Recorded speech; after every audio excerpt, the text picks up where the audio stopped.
Our politicians are not being straight with us. Each party offers painless solutions that protect special interests and reward millionaire lobbyists. At a time when America is going to choose our next president, let's begin a serious discussion about how best to proceed as a nation. Americans deserve constructive solutions to the challenges facing our country.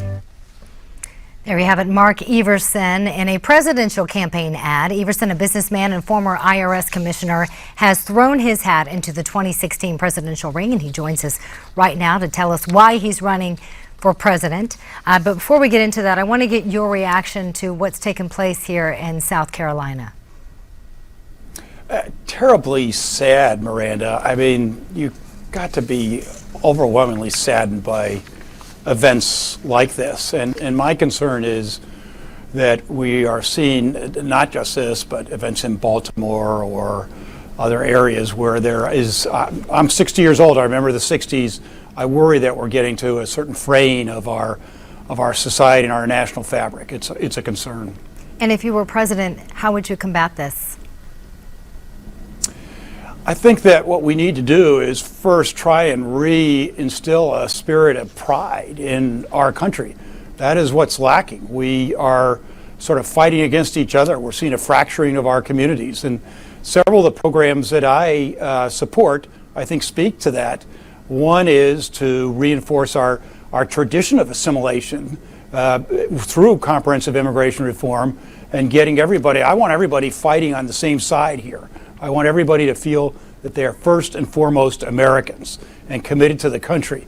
And what I think is hard to imagine right now, Miranda, is what JFK did in his inaugural address in '61 when he said, ask not what your country can do for you, ask what you can do for your country. If we flip this and we're all proud to be Americans, then I think that we'll see our communities functioning better together. Another plank in my platform is to bring back the draft. I think it's sort of pertinent here because what we're doing is we're farming out to a certain category of people the defense of our nation. The rich and the powerful are not participating in the same way. I live in Mississippi. That's the poorest state by measures of per capita income. If you're from Mississippi, you're twice as likely to be a Gulf era vet than if you live in Connecticut, which is the highest per capita income. So there's a whole series of things we need to do to convince people that we're all one nation, and I would hope that would help. And I want to go back to basically your stance on immigration. You support a pathway to citizenship. Do you basically support amnesty? Well, I think in the sense that once you take care of the legal system, fix the legal system so that people coming here can contribute economically. Right. And then you seal those borders and you tighten that up, and including the visa issuance. And then you put in E-Verify for your viewers. But what's your stance on what our current president is doing right now?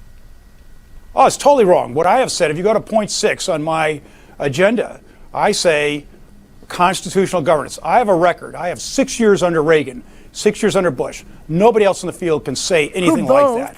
At one time or another, especially Reagan, has supported amnesty and given that to legal immigrants. But hold on a minute. You asked about what Obama was doing. Right, I did, but you supported that in the executive order. I deplore the executive order, which goes beyond his authority. That's the first point. But we can't kick down the road this can any longer of immigration reform. It needs to be dealt with now. So yes, so I do support the path to citizenship. Once you choke off that illegal immigration, you are left with 11 or 12 million people here in the country.